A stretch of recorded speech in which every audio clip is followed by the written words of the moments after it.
Il y avait, au XVe siècle, dans la ville de Reims, une belle teinturerie dont les maîtres étaient deux frères.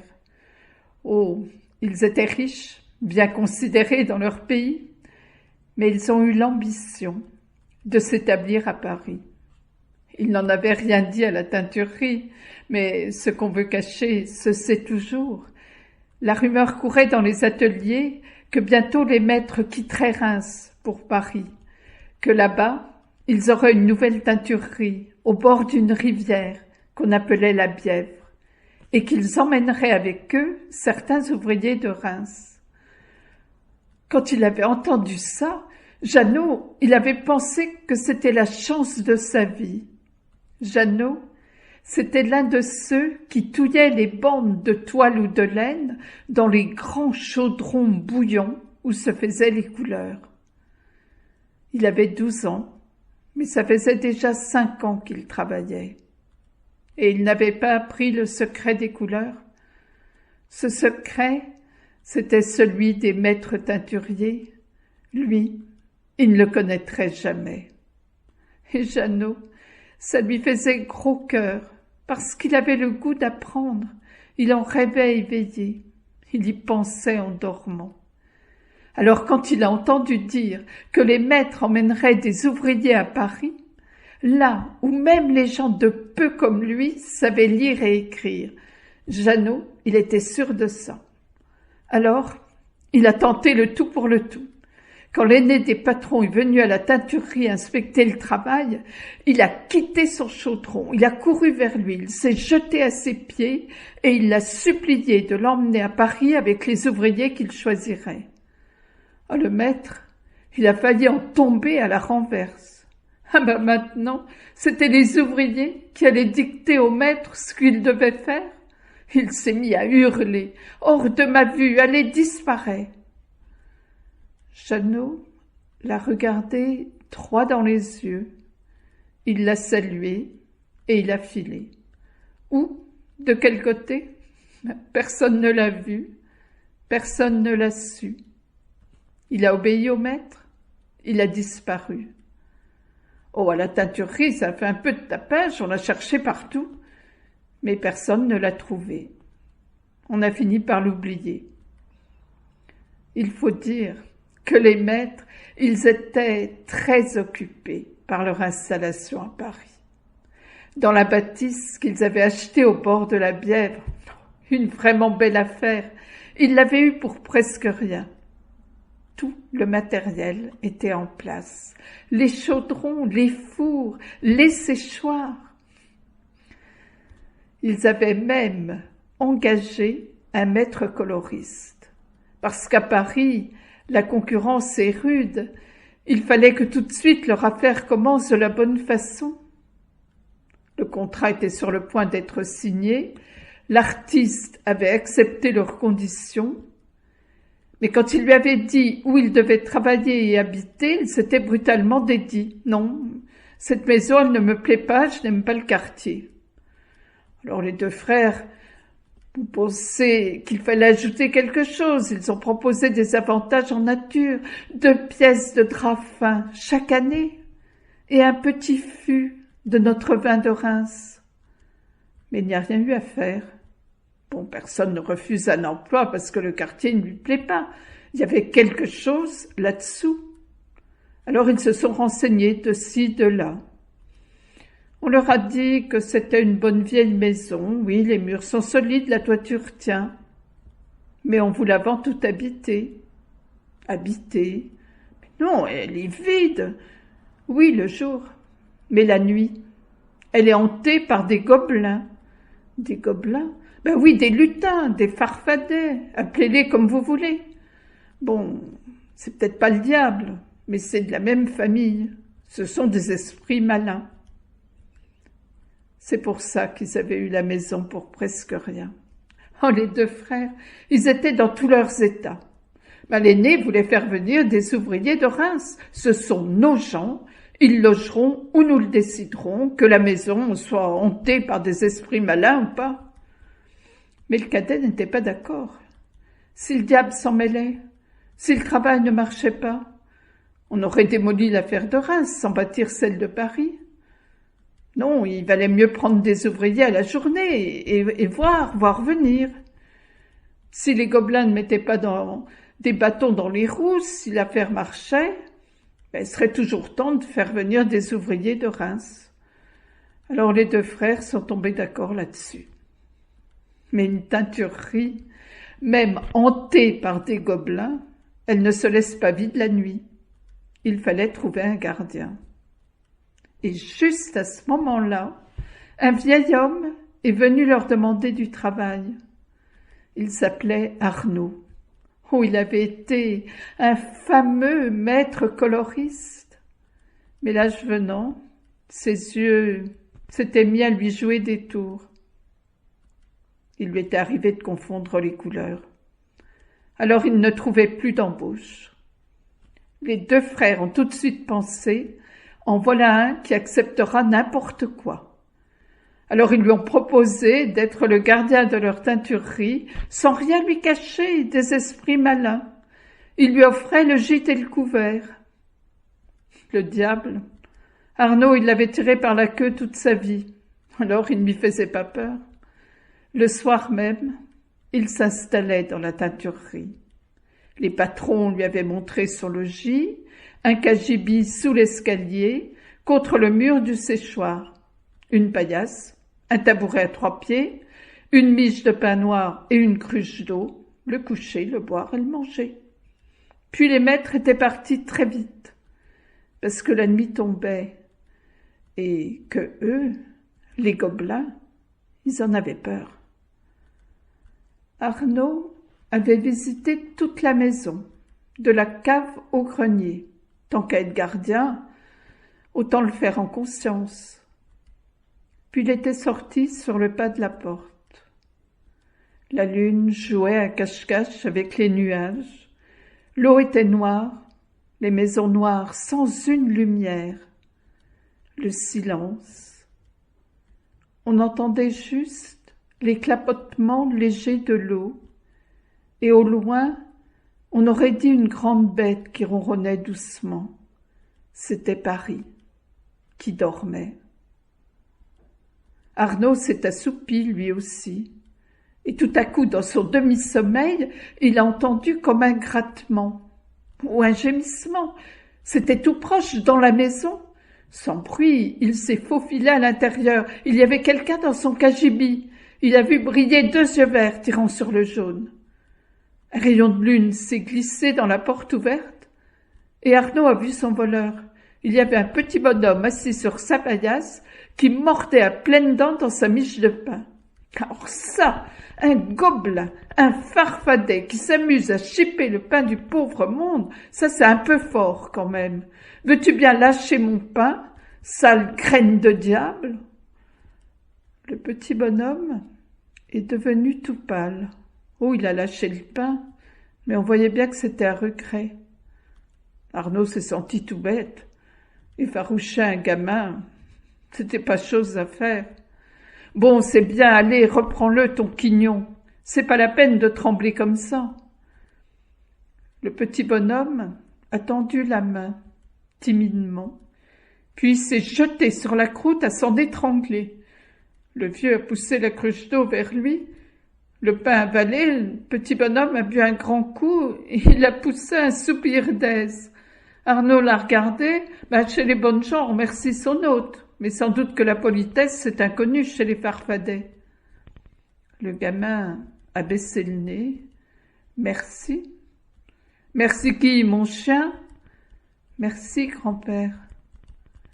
Quand Arnaud lui a demandé d'où il venait, le gamin a reculé comme s'il était pris de peur. S'il avait pu, il se serait fourré dans le mur. Bon, allez, c'est pas la peine de répondre. Tel que te voilà, tu sors tout droit de l'enfer. On dit que c'est votre nid, à vous, les farfadets. Et votre patron, je veux dire le grand diable vert, il ne vous nourrit guère. Le gamin eut un sourire malicieux. Non, il ne nous nourrit guère. On déjeune de coups, on dîne de fatigue, et pour souper on se serre la ceinture. Et les diables, là-bas, Oh, c'est pas ce qui manque. Il y en a de toutes les couleurs. Arnaud lui a demandé ce qu'il faisait dans son enfer. Et quand il a appris qu'il s'occupait des chaudrons, des 16 heures d'affilée l'été, oh, il a été saisi de pitié. Un pauvre feu follet comme toi. On te souffle dessus et tu t'éteins. C'est pour ça que tu t'es sauvé? Le gamin a sursauté. Mais non, c'est pas pour t'en faire reproche. L'enfer, tout un chacun veut s'en évader. Tu as bien fait, Farfadet. Mais ce que je ne comprends pas, c'est comment tu es arrivé là. Par hasard? Le gamin a baissé la tête, un peu honteux, un peu chagrin. Je ne savais que cette maison-là à Paris. Et comme ça fait longtemps que je n'ai pas mangé, je suis venue. Mais maintenant que j'ai mangé, ça ne me dit rien de retourner dans mon enfer.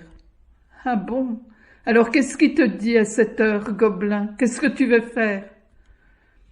Le gamin n'en savait rien. Le chaudron dont tu t'occupes, il ne t'a pas soufflé une idée? Chez nous autres, les hommes, les outils de travail sont souvent de bons conseils. Chez les Farfadets, c'est pas pareil? Dans le clair de lune, les yeux du gamin se sont mis à briller. Aussi, grand-père, il m'a parlé, mon chaudron. Il m'a dit, je ne sais pas ce qu'on me met dedans, mais la soupe n'est pas à mon goût. Va à Paris chercher des épices fines, des recettes nouvelles. C'est pour ça que je suis partie. C'est pour apprendre. Mais gobelin, les épices que tu cherches, toute une vie d'homme ne suffit pas pour les ramasser. Moi aussi, j'ai couru après l'arc-en-ciel. Et tu vois ce que j'ai trouvé? Du pain noir, un trou noir, une misère noire. Oh, le gamin s'était bien enhardi. Il a posé sa main sur le genou d'Arnaud. Justement, grand-père, là où on ne réussit pas seul, il faut se mettre à plusieurs. Avec ce que tu sais et avec ce que je voudrais apprendre, on pourrait faire une belle sauce pour mon chaudron. Tu ne crois pas? Arnaud a encore parlé du temps, de la patience qui était nécessaire pour lier une bonne sauce, des jours sans repos, des nuits sans sommeil. Puis réfléchis, gobelin. Au matin, il te faudra disparaître. C'est votre lot à vous autres, feu follet. Du coucher au lever de la lune, nul ne doit vous voir ni vous entendre. On ne craint rien, grand-père. Je me rendrai invisible. Et c'est ainsi qu'Arnaud a cédé. Je vais fermer la porte du cagibi. Allez, dors tranquille, feu follet. Que le soleil ne te trouve pas. Ce soir, on commencera l'apprentissage. Et c'est ainsi que Jeannot, de la teinturerie de Reims, est devenu le gobelin, le Farfadet de la nouvelle teinturerie au bord de la Bièvre. C'est ainsi qu'il a découvert le secret des couleurs avec le vieil Arnaud, qu'il avait cherché toute sa vie, et qui, n'ayant jamais eu d'enfant, ni d'apprenti, n'avait jamais transmis ce qu'il savait. À la teinturerie, la vie continuait. Tous les jours, les patrons venaient jeter le coup d'œil du maître, contrôler que le travail était bien fait, voir si les gobelins n'avaient pas commis de dégâts. Et le vieil Arnaud, le gardien, l'homme de confiance, faisait son rapport. Oh, pour du dégât, il n'y en a pas, bien au contraire. Allez donc regarder dans le chaudron du milieu. La couleur a embelli. Hier au soir, c'était ni vert ni gris. À cette heure, on dirait des feuilles de saule, vert tendre, argenté. Il n'y a pas un homme qui saurait cuire une teinte pareille. Oh, c'est notre gobelin. Il a dû jeter cette nuit une pincée de ses poudres magiques dans le chaudron. Les patrons, ils en sont contents et pas contents. D'un côté, c'est flatteur de sortir des teintes jamais vues. Ça attire le client, les couleurs rares se paient cher. Mais d'un autre côté, cette diablerie leur fait peur. Un gobelin qui leur prépare des couleurs, que cela vienne à se savoir. On pourrait les accuser de sorcellerie. Qui dit sorcellerie, dit bûcher. Arnaud les rassure. Oh, tant qu'il reste seul la nuit, il n'y a aucun risque. Il sait tenir sa langue. Mais le cadet est inquiet. On commence à jaser chez les concurrents. Les gens disent « Mais d'où ils les sortent, ces couleurs jamais vues ?» Arnaud a une réponse. « Vous n'avez qu'à faire courir le bruit que c'est l'eau de la Bièvre qui rend les couleurs si belles. » « Oh, c'est bien ce que tu dis là, le vieux. Tiens, voilà un bel écu tout neuf. Nous autres, on sait reconnaître les bons serviteurs. » Et dis donc, vieux, toi, il t'arrive de le voir, le gobelin. Tu ne pourrais pas lui demander de nous fabriquer une couleur rouge, un rouge qui sorte de l'ordinaire. On a des demandes pour de l'écarlate. Et nos échantillons, ils ne plaisent pas. Arnaud dit qu'en ce moment, il lui semble que le gobelin n'a de goût que pour les verts. Mais attendez que les cerises soient mûres, ça lui donnera des idées. Cet été, je suis sûre que vous l'aurez, votre belle écarlate. Et le vieux ne se trompait pas.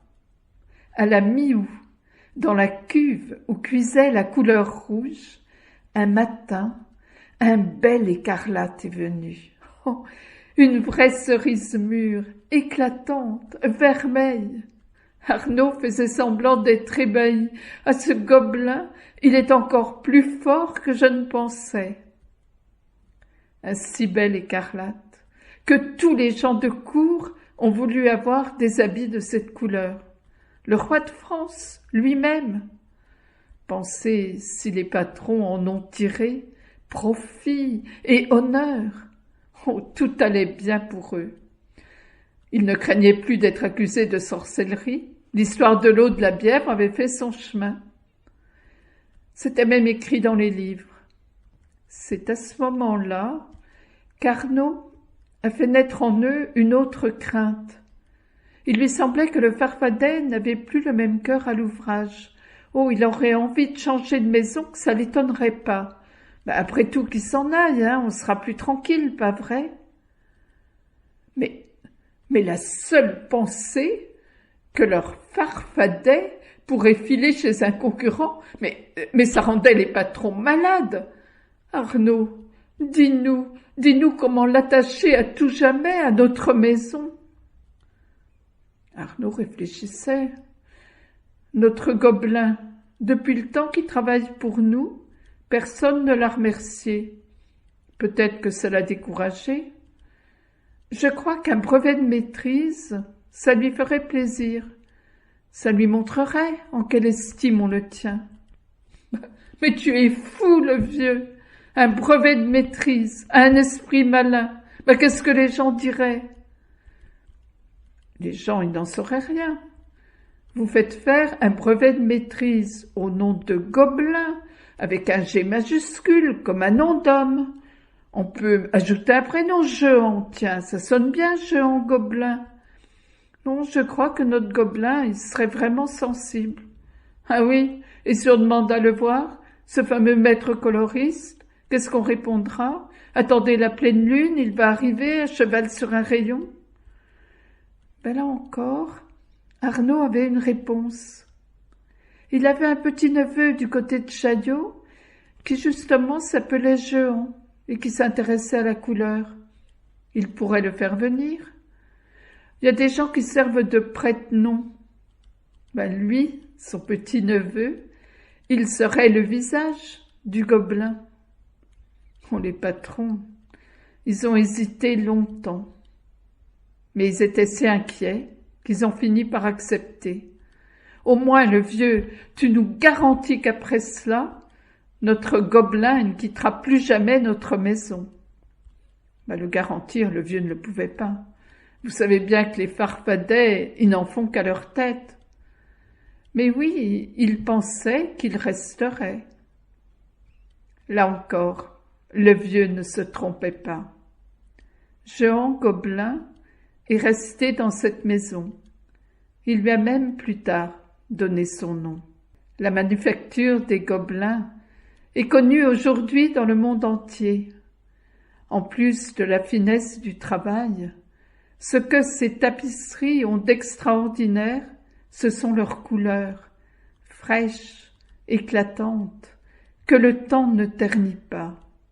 Oh, les rouges sont beaux, des écarlates uniques, sans pareil, et les verts, tendres, on dirait des feuilles de saule sous la lune. On sait que c'est Jehan Gobelin, premier du nom, anobli par son métier, qui a inventé ces teintes jamais vues, jamais égalées.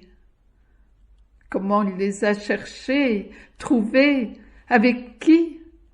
Eh bien, c'est ce que je viens de vous raconter.